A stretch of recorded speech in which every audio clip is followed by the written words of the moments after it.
Então vamos falar dos argumentos que usam nos debates contra os evangélicos. Um dos argumentos é, vocês acham que pessoas que conhecem a lei judaica, que viveram a época, que sabem as culturas, vocês acham que esse pessoal sabe menos do que os evangélicos? Essa resposta é como se você dissesse que ninguém aqui no Brasil pode ser um professor de inglês nos Estados Unidos ou na Inglaterra.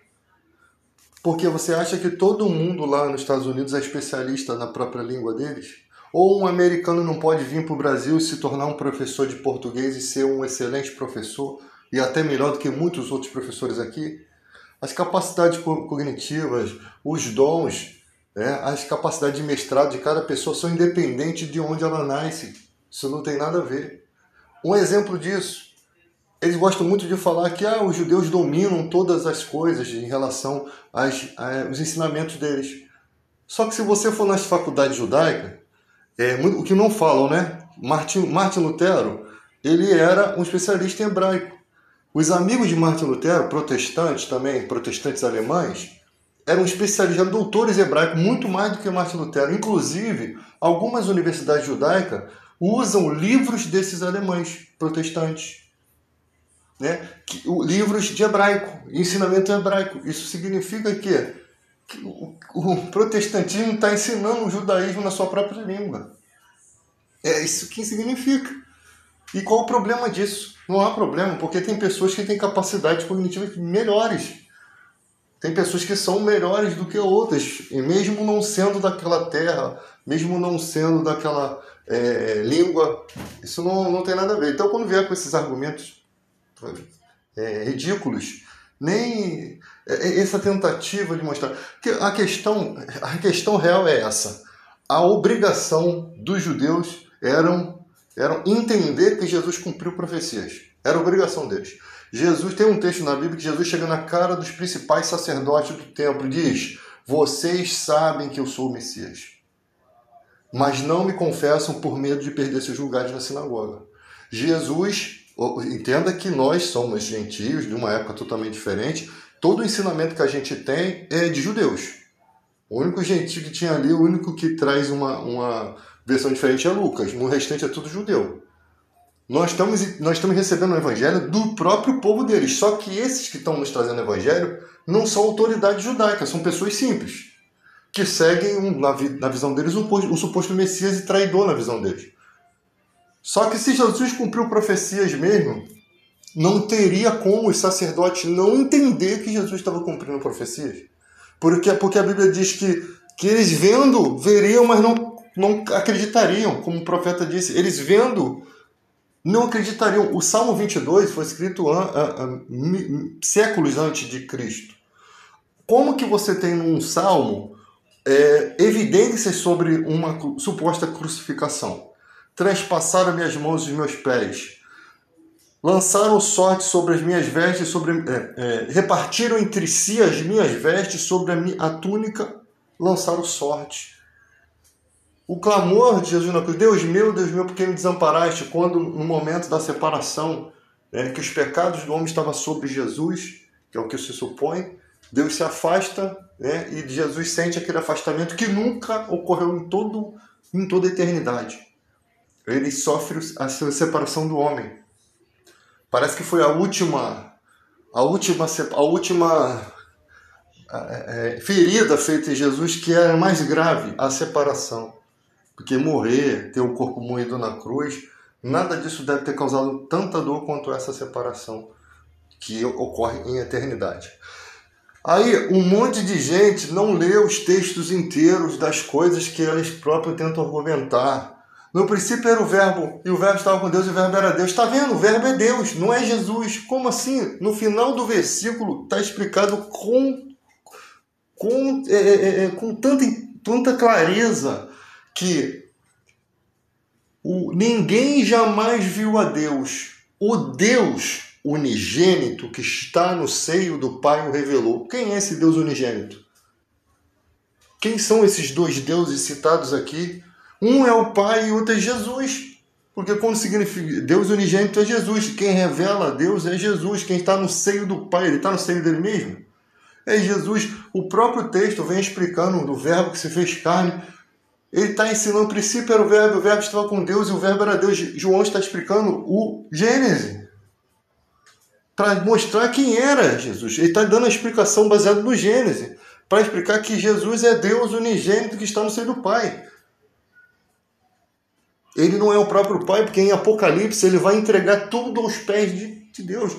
As declarações do Novo Testamento são muito concisas. Pedro fala que subindo aos céus reina à destra de Deus. Jesus, após morrer, Pedro faz uma declaração que ele subindo aos céus, ele está reinando à direita de Deus. Na visão de Estevão, Jesus está à direita de Deus. Paulo diz que Deus sujeitou todas as coisas aos pés de Jesus, mas quando diz todas as coisas, isso exclui o Pai, que tudo lhe sujeitou. Isso citando o Salmo 110. Disse o Senhor, meu Senhor, assenta-te à minha direita, até que eu ponha seus inimigos para o estado dos seus pés. Aí a pessoa fala, não, mas a maior idiotice que eu já vi na minha vida, o cara fala, Salmos não é profético, são cânticos. Rapaz, que coisa absurda. Então, se você é evangélico e acredita nisso, você é louco, porque você vai deixar de acreditar nas palavras de Jesus em Mateus 22, 44. Porque o próprio Jesus falou que Davi falou o Salmo 110 pelo Espírito. O próprio Pedro diz que Davi era profeta. Davi, por mais que não seja um profeta como os profetas levantados por Deus, ele tinha um ministério de profeta. Assim como Jesus. Jesus é o Messias e tem dons proféticos. É profeta também. Porque ele fala profecias. E aí, quando você vai para as questões do Apocalipse, as questões são muito concisas. São muito fáceis. O Apocalipse não foi feito para ter tanta complexidade. Porque a gente precisa compreender.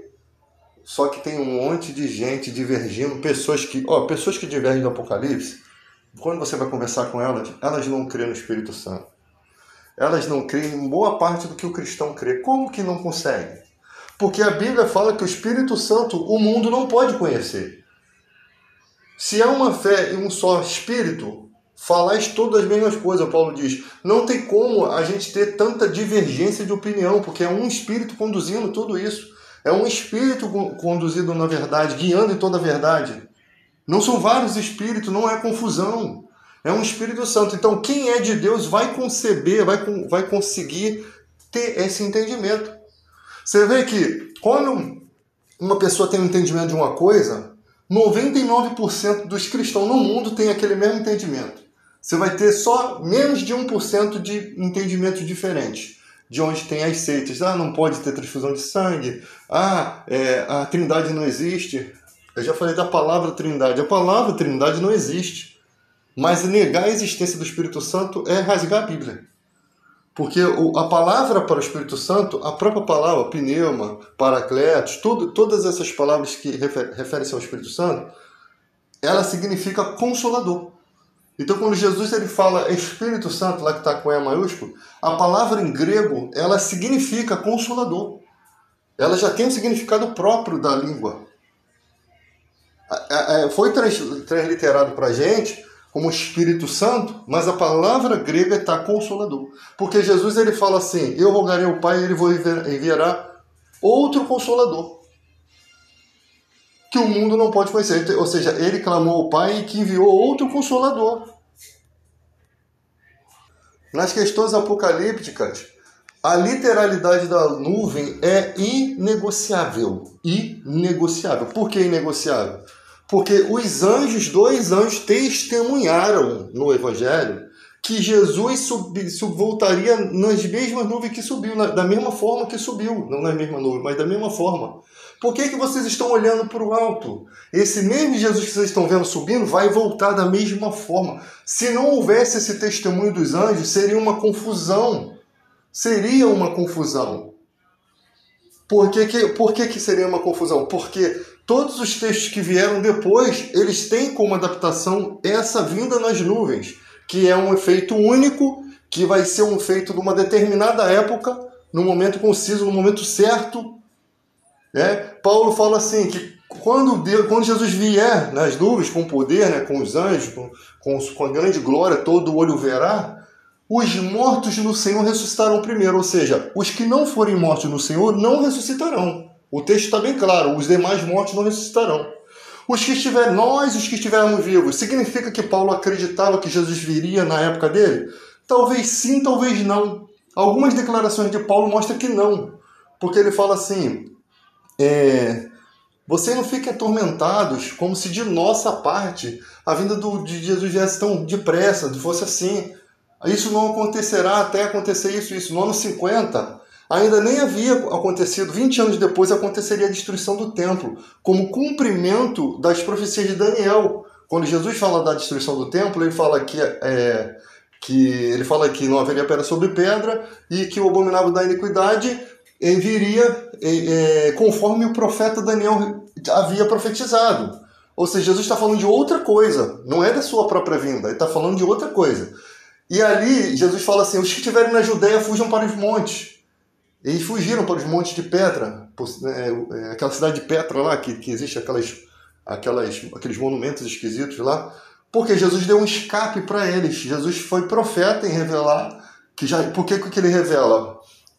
Porque, que a partir daquele momento, Jesus com dons proféticos, a partir daquele momento, as pessoas, os judeus, poderiam esperar aqueles acontecimentos que Daniel profetizou.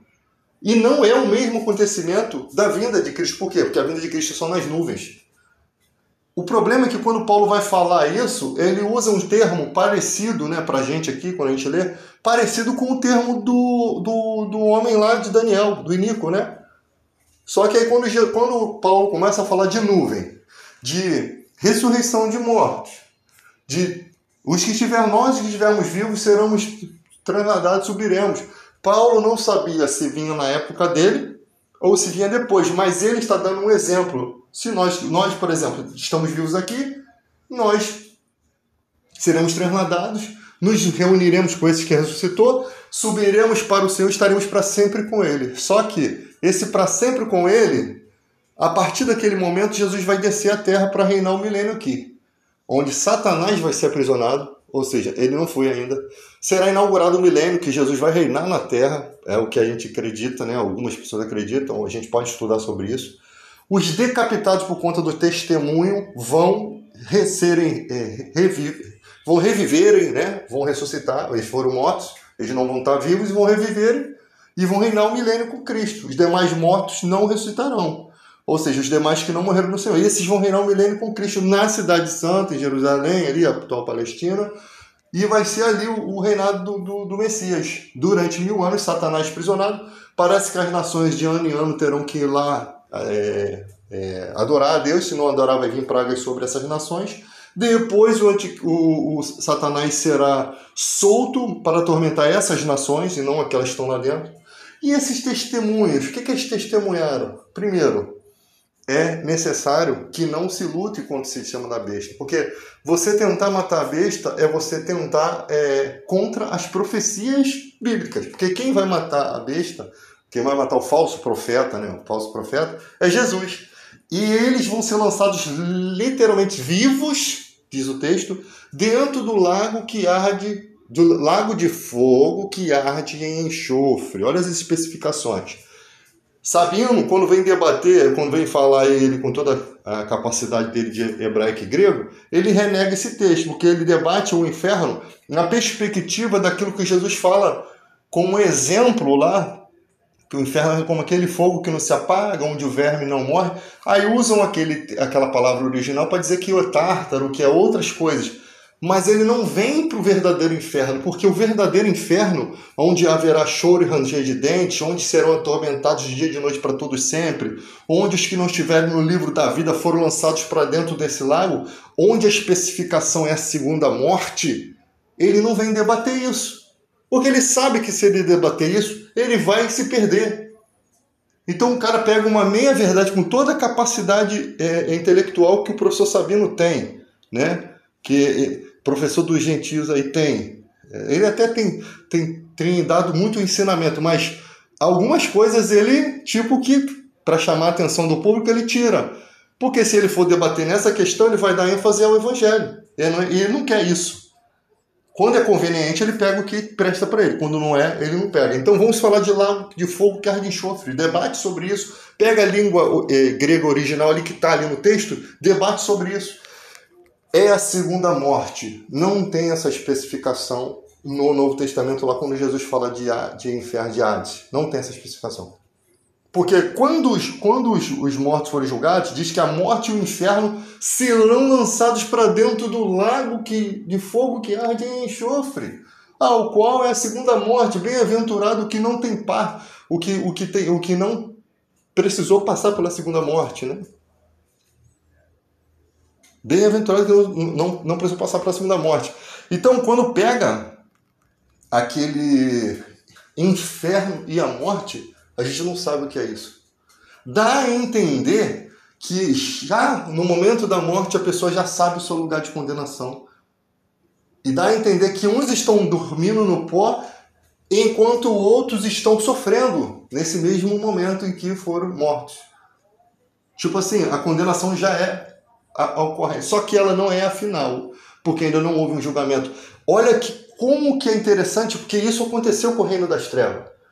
Satanás e seus anjos, quando caíram, porque o inferno diz, a Bíblia, que foram preparados para Satanás e seus anjos. Então, os únicos seres que vão ter lá no Lago de Fogo, né? O Lago de Fogo foi preparado para Satanás e seus anjos. A besta e o falso profeta, que foram lançados vivos, Satanás e seus anjos, que vão depois, né? Que é um julgamento depois final, e os que não estiverem no livro da vida, do Cordeiro, que foram julgados por alguns livros e também pelo livro da vida do Cordeiro. E diz, tipo assim, as pessoas foram julgadas por alguns livros e mais esse livro do Cordeiro. E diz que os que não estiverem escritos no livro do Cordeiro foram lançados. Olha só que a especificação. Elas foram julgadas por outros livros.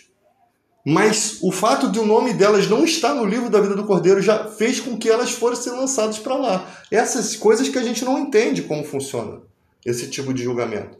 Porque quem vai para o lago é quem não está no livro da vida do Cordeiro. Entende? Mesmo tendo sido julgado por outros livros. Vamos supor que passou no livro das obras e nesse aqui não passou. E aí?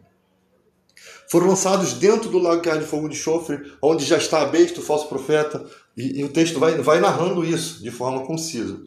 A vinda de Cristo nas nuvens, ela só vem para um objetivo principal e depois os demais objetivos do milênio, que é matar o anticristo, que já vai estar atormentando a igreja. Uns vão fugir, outros vão... Por que vai estar atormentado? Porque a testemunha que está dizendo lá um monte de coisas para que as pessoas não aceitem a marca da besta. Porque nesse mesmo texto do Apocalipse está mostrando que essas testemunhas não aceitaram a marca. A marca tem três principais análises. O número do seu nome,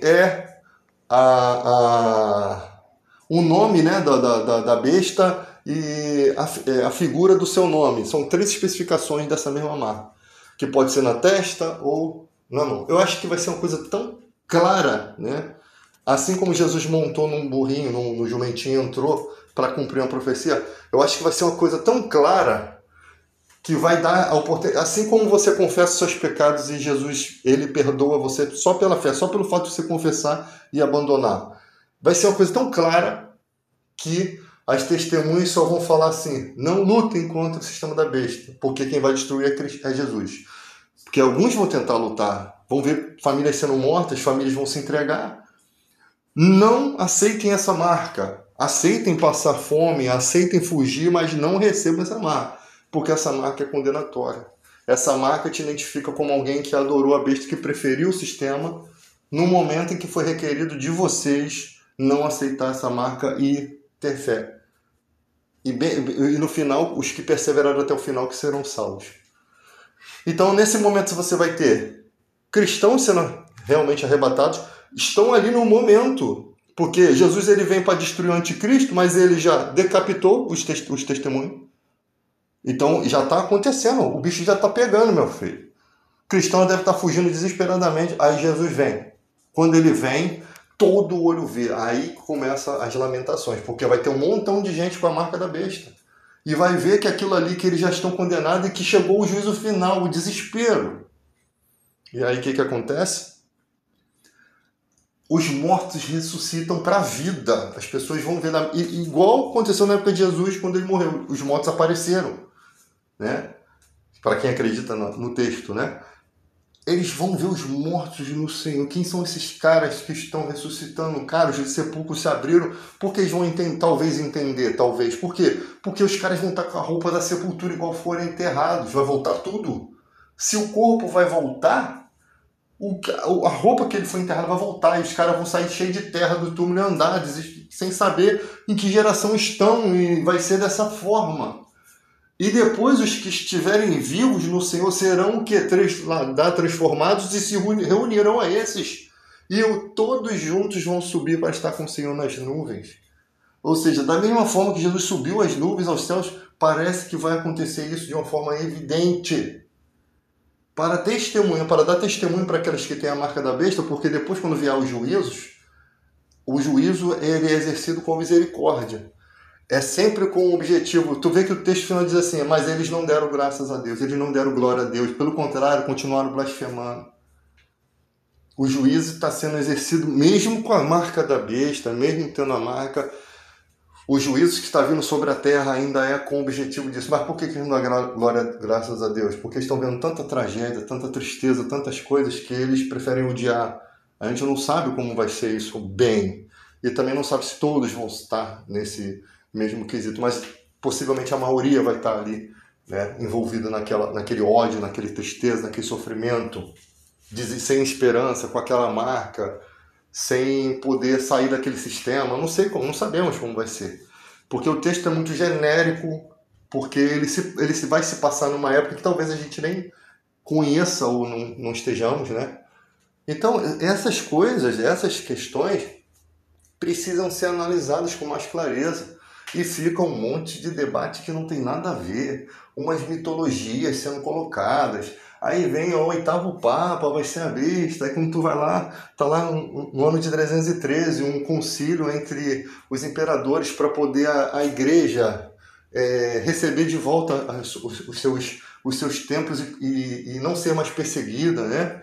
Porque do ano ali de 70, 135 em diante só foi perseguição e matança, e acusaram os cristãos de ter incendiado Roma, e uma série de histórias que ocorreram, que está tudo envolvendo essa confusão toda que está acontecendo nos dias de hoje. Os cristãos se tornaram o centro das discussões. Por um lado é bom, por quê? Porque a gente cria poder de argumentação. A gente cria poder de argumentação, a gente estuda, a gente não deixa com que os hereges se tornem tão cultos contra a gente. E tem gente que diz que foi cristão e foi nada. Como é que você vai conhecer Jesus e depois você vai negar que nunca viu ele? Você é mais mentiroso. Então, ou um está mentindo ou não. Você foi cristão ou não. Se você conheceu a Jesus e diz que hoje você não é cristão porque não acredita naquilo, então você não conheceu Jesus nenhum. Só tem duas respostas. Ou você está mentindo ou você nunca conheceu Jesus. Porque quem conhece não pode negar que conheceu. Não tem como negar. O cara pode dizer, eu não sou cristão hoje, por isso, isso e aquilo. Mas eu lá atrás conheci a Jesus, eu que escolhi não seguir. Seja mais honesto. Porque o papo dos ateus é sempre esse, eu já fui cristão, eu já fui da igreja. Mentira, foi nada.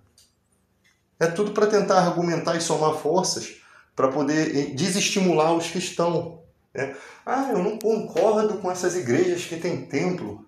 Cara, se a igreja for organizada, não tiver obrigatoriedade de dízimo, se fizer tudo direitinho, a comunidade cristã se ajuda, né? Quantas vezes você foi no enterro de um cristão? A comunidade tem que ser organizada.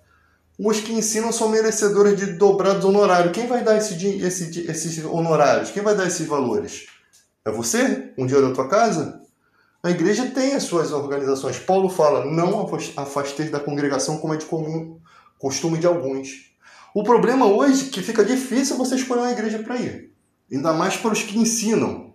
O cara que ensina, quando ele sai da igreja, ele fica assim, cara, para onde eu vou? Porque eu só estou vendo estúpidos pregando.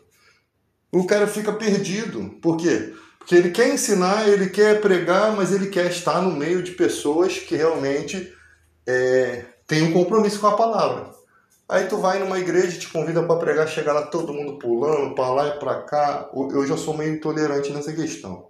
Já chego, não dá certo. Começou pula-pula, para lá e para cá. Você até se arrepende de ter levado a mensagem. Perda de tempo. Não tem gente espiritual com capacidade para ouvir o que você tem a pregar. Você não está num lugar, está desorganizado. É criança falando em inglês lá, dizendo que está orando em língua, falando línguas aleatórias. Aí quando vai entrevistar, eu não posso falar em inglês. Não é isso, cara. É surreal a capacidade de engano das pessoas. Porque o cara sabe, o moleque sabe que está falando besteira. Os pais dessa criança sabem que ele não tem o Espírito Santo, que ele não está falando línguas estranhas. E não há problema nenhum em julgar essas coisas, porque a Bíblia fala para a gente julgar as profecias, para ver se são de Deus. A gente tem que... O cristão, ele pode apurar essas coisas. Ele pode apurar as condutas da igreja. Não julgue os de fora. Você tem o direito de julgar os de dentro da fé. Os de fora Deus julgará. A igreja faz o contrário. Vai lá para os de fora e fica: você não pode isso, você não pode aquilo. Falando para quem nem tem o Espírito Santo. Falando para quem não tem compromisso. Para quem não quer. Os de fora Deus julgará. Tem o tempo para ela. Os de dentro vocês não julgam. É por isso que tem um montão de políticos, de evangélico político aí, que são aí a favor da bancada da bala, guerrilheiro de terra, uns padres e uns pastores apertadinhos, né? Que estão lá fazendo sucesso. Daqui a pouco o cara sai da igreja, é muito fácil, e tá aqui namorando. O cara lá que seguia aquela religião lá, o cara sai, tipo assim, não tem problema nenhum o cara ser homem, se largar aquilo ali, mas parece que tudo é feito de caso pensado. O cara vai atingir fama, sucesso, ou não. Às vezes o cara estava lá realmente com interesse verdadeiro de ser um padre, né? E com o passar do tempo ele viu que não era aquilo, que ele tem necessidades, e ele se tornou, né, um padre. Pega o dinheiro que você ganhou da igreja, devolve para a igreja e vai viver pobre. Porque para as pessoas não falar para você que você só chegou ali pelo sucesso, pela fama. Tá?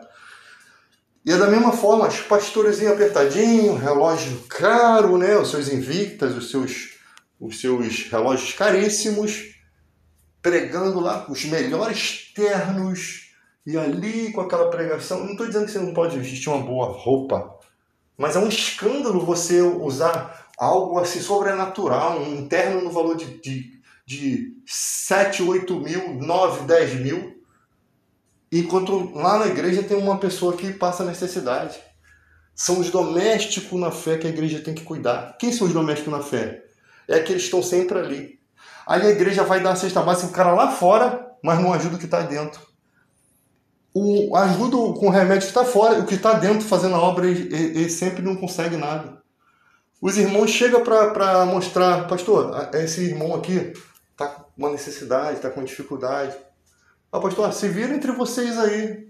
É o que muitas igrejas grandes fazem aí, principalmente séries televisivas. Querem que os irmãos façam quanto o pastor não faz. Aprenda, meu filho, está escrito: não são os filhos que devem tesourar para os pais que devem tesourar para os filhos. É você que tem que deixar um exemplo para o seu rebanho.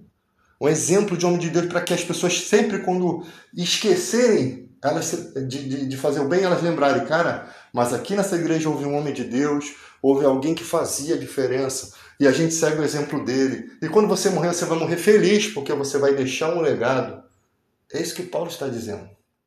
Os conselhos de Paulo a Timóteo: os que querem ficar ricos, ele está falando de pessoas na fé, caem em tentações, laços, ciladas, muitas concupiscências loucas e nocivas, que submergem o homem na ruína e na perdição, porque o amor do dinheiro é a raiz de todos os males, e muitos nessa cobiça se desviaram da fé e se atormentaram com muitas dores. Tem um monte de político aí, evangélico aí, que tá aí, cheio de mulher, tudo na escondida.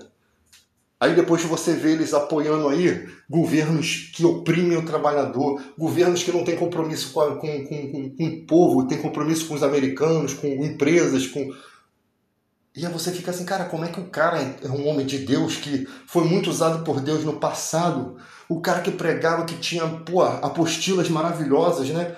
E hoje em dia o cara tá apoiando um estranho, um cara que fala que ama os caras da ditadura, que ama torturadores como o Bigodinho lá, como o Médici, Brilhante Ustra. É essa a realidade. Eu falo bem claro, vocês sabem o que eu estou falando. Como que esses caras podem apoiar isso? Porque o amor se esfriou. O cara não tem sensibilidade, ele tá buscando seus próprios interesses, ele não está buscando o interesse da igreja. Não há nada encoberto que não seja manifestado dos telhados. Não existe nada, eles não conseguem se encobrir por muito tempo. Eles começam a mostrar os seus desencantos, porque a boca fala do que o coração do homem está cheio. Ele começa a vomitar tudo que está dentro dele. Aí Jesus vira para os fariseus como se fosse hoje. Vocês só têm aparência de religiosos. Enganam muito bem. Oram nas praças. Alargam seus filactérios. Né? Mas vocês são como sepulcros caiados. Olha as ofensas que Jesus, de homem para homem. Jesus era um cara muito macho, meu irmão. Ele era um cara papo reto. As ofensas que Jesus fez ao povo hipócrita da época era que, desculpa a palavra, que já estava de saco cheio daquele povo. Vocês me honram com os lábios, mas o coração de vocês está distante. Eram ofensas absurdas aos hipócritas. Olha a forma como Jesus lidar com a hipocrisia. E ele vive, ele está fazendo isso. Através do seu espírito, ele continua lidando com a hipocrisia da mesma forma. Se ele pudesse, ele voltava aqui para dar uma chibatada em certas igrejas aí, para espalhar o dinheiro aí do comércio que está acontecendo aí por debaixo dos panos. Igreja lavando dinheiro de político. É uma sujeirada que só, irmão. É uma sujeirada que só. Então, aí do outro lado querem criticar o católico. O católico pelo menos tem um representante, é o Papa Francisco. Excelente representante da religião. Inegável. Testemunho para os evangelhos. Ele deixou bem claro para os cristãos, vocês sejam revolucionários. Ele deixou bem claro para os católicos, sejam revolucionários, vocês são jovens, sejam revolucionários, remem contra a corrente. Parem com o discurso de ódio. Ele está dizendo porque ele foi contra a corrente. A Igreja Católica tinha discursos que não respeitavam os homossexuais, que não respeitavam, remem contra a corrente. O evangelho é o evangelho da paz, do respeito, do amor. Não é o evangelho de discriminar. Ninguém pode ser discriminado se quer se aproximar de Deus. Você não quer dar a bênção para aquele relacionamento que você acha errado? Não dê a bênção, mas não impeça que eles venham. Que Deus não está restrito a nada. Você, às vezes, é um cara adúltero que está na igreja e está criticando o cara que é homossexual. Você é um cara que vive todo errado aí, dando trambique, é o que mais tem, agiota, 7-1, e está lá na igreja. E o cara que é homossexual não pode ir? Qual a diferença? Pecado é pecado, meu irmão. Pecados são pecados. Eu sei que tem pecados que são para a morte, né? Pecar contra o próprio corpo, pecados de matar outra pessoa, né? Mas até esses viram pastores na cadeia. E tem gente que segue essa gente. Se eu cometer um crime, sinceramente, eu posso até continuar pregando, mas eu não vou querer evidência. Eu nunca vou deixar de mostrar o arrependimento para a sociedade. Se um dia eu fizer alguma coisa de errado, eu nunca vou deixar. Ou eu vou me calar para sempre, que não vou ter moral para pregar, não vou ter coragem, ou eu vou sempre me lastimar por aquilo e vou aceitar as pedradas da vida que me der. Porque a gente não sabe o dia de amanhã. Ninguém sabe os seus caminhos. Agora, o cara comete o crime e depois chega lá, no meio, apoia políticos aí malucos e dá uma de bom samaritano. Tem político que nem quer apoio desses caras, pra tu ter ideia. O cara tá atrapalhando, por quê? Ele tá dizendo que tá votando no cara e ele fica assim, caraca, olha os seguidores desse cara. Os caras são do mal, velho. Os caras são do mal, mano. Os caras são... Tá seguindo esse cara aí, como é que pode? Tem gente que você nem quer como eleitor, porque atrapalha, né? No caso, os políticos aí. Então é isso.